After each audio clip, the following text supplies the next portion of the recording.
For more than 3 decades, electricity has flowed almost effortlessly between the United States and Canada, powering homes, businesses, and entire cities on both sides of the border. This seamless exchange of energy was not just a technical achievement, but a symbol of the deep trust and cooperation that defined the relationship between these two neighboring nations. The handshake agreements and formal treaties that made this possible were celebrated as milestones in international diplomacy, a testament to a friendship that seemed unbreakable, even in the face of political or economic turbulence. But now, that partnership, once considered a cornerstone of North American stability, has been thrown into question. A sudden and controversial policy change in Ontario has sent shockwaves through the energy sector, igniting fierce debates among politicians and industry leaders alike. The surprise in both Washington and Ottawa was immediate and intense. News outlets flashed urgent headlines about a brewing energy crisis, and officials scrambled to understand the full implications of Ontario's decision. The once reliable flow of electricity was now at risk, and with it, the stability of countless communities. What began as a regional policy shift quickly escalated into a full-blown international incident. Emergency meetings were called, and leaders from both countries found themselves at the negotiating table, trying to prevent a diplomatic rift from widening further. The situation exposed just how fragile even the strongest alliances can be when national interests collide.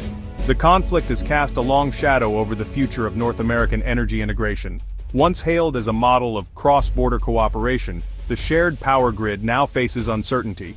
Experts warn that the breakdown could have ripple effects, not just for energy markets but for the broader relationship between the US and Canada.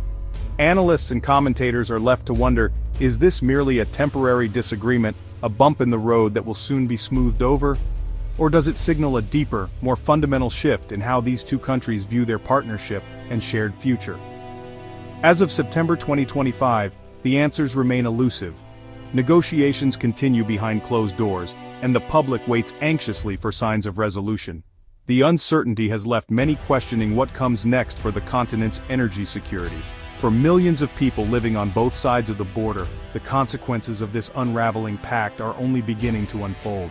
As blackouts loom and energy prices fluctuate, the true cost of this fractured alliance is becoming painfully clear. The conflict ignited when Ontario imposed a 25% surcharge on electricity exports to the US. This move was seen as a protective measure to safeguard Ontario's energy sector, but it had far-reaching implications. Washington saw this as a direct challenge, not just an economic adjustment. The US government viewed the surcharge as an unfair trade practice that could set a dangerous precedent for other states and countries. President Trump swiftly threatened to double tariffs on Canadian steel and aluminum. His administration argued that such tariffs were necessary to protect American jobs and industries from what they perceived as aggressive economic policies by Canada. This transformed a regional dispute into a national confrontation. The tension between the two countries escalated quickly, with both sides digging in their heels and preparing for a prolonged trade war. After tense negotiations, Ontario suspended the surcharge and Trump called off the tariff hike. However, the negotiations were fraught with tension, and both sides made it clear that they were not backing down easily. However, the US proceeded with a 25% tariff on steel and aluminum, hitting Canadian producers hard. This decision had a significant impact on the Canadian economy, particularly in the manufacturing and export sectors. Premier Ford defended his stance, reflecting a growing sentiment in Canada to resist US pressure. He argued that Ontario's actions were necessary to protect local interests, and that Canada should not be bullied by its southern neighbor. The tit-for-tat exchange set a dangerous precedent, showing how local issues can escalate. The situation highlighted the fragility of international trade relationships and the potential for small disputes to spiral out of control. The immediate crisis passed, but the damage to US-Canada diplomacy remains. The trust between the two nations was eroded, and it would take significant effort to rebuild the relationship. This episode left a lasting scar on the relationship. The event served as a stark reminder of how quickly alliances can be tested and the importance of maintaining open and respectful communication between neighboring countries. The US-Canada Power Agreement is crucial for US energy security, especially in the Northeast and Midwest. Canadian electricity is essential for maintaining a stable power grid. Ontario's threat to halt exports highlighted US vulnerability. This reliance makes the US susceptible to foreign policy shifts. The dispute forces the US to reconsider its energy dependencies. Canada benefits economically from power exports, but the conflict adds political risk. Both nations must weigh economic benefits against national security risks. The episode prompts a re-evaluation of North American energy integration. The trade dispute impacts industries beyond energy, with the auto sector hit hardest. US automakers rely heavily on Canadian steel and aluminum. Tariffs act as a tax on American manufacturing, raising production costs. These costs are passed to consumers, increasing vehicle prices. On the Canadian side, thousands of auto jobs are at risk. Unifor warns of long-term risks to Canadian workers. Retaliatory tariffs on US goods spread economic pain. The interconnected economies mean a blow to one injures the other. Businesses and workers become collateral damage in this trade war.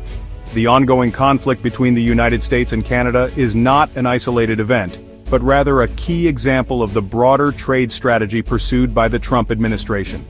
This approach marks a significant departure from previous decades of cooperation and mutual benefit between the two countries, and signals a new era in North American economic relations. Tariffs, once considered a last resort, are now being wielded as powerful tools of leverage.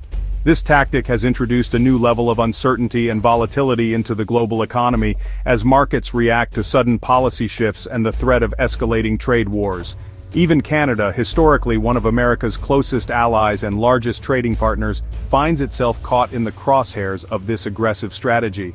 No nation, it seems, is exempt from the new rules of engagement. The same patterns are evident in US dealings with other major economies, including China, South Korea, and the European Union. Each of these relationships has been tested by new tariffs, tough negotiations, and a willingness to walk away from long-standing agreements. This confrontational approach often leads to tense standoffs and high-stakes negotiations. While some disputes are eventually resolved through compromise, the process leaves behind a residue of mistrust and resentment that can linger for years.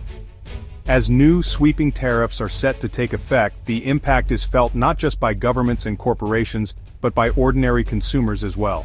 Prices rise, supply chains are disrupted, and uncertainty becomes the new normal for businesses and families alike. The United States, once seen as a champion of free trade and global economic leadership, has shifted toward a more nationalist, protectionist stance. The America First philosophy now shapes policy decisions, often at the expense of international cooperation. Critics warn that this new direction threatens to undermine the very foundations of the global trading system.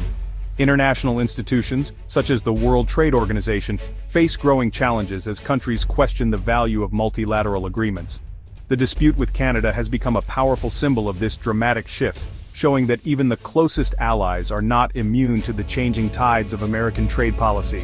The consequences of these actions will continue to shape the global economy for years to come. The US-Canada trade war has shaken financial markets, erasing investor confidence.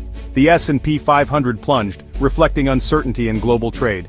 Market volatility affects retirement savings and investments. Despite warnings, President Trump dismisses recession fears. Economists and financial institutions lower growth forecasts. Tariffs disrupt supply chains and reduce consumer purchasing power. The Federal Reserve has limited tools to combat a slowdown. The US economy is resilient but tested by constant trade conflicts. The US-Canada relationship stands at a crossroads, with deep wounds inflicted. Canada's resolve hardens with retaliatory tariffs in place. President Trump's comments on Canadian sovereignty fuel tensions. Canadian leaders are united against perceived US bullying. The friendship is tested, with national pride at stake. A lasting solution requires rebuilding trust and cooperation. Leaders must focus on long-term strategic importance over short-term gains. The future depends on moving away from tariffs and embracing collaboration. The stakes are high for the prosperity and security of both nations.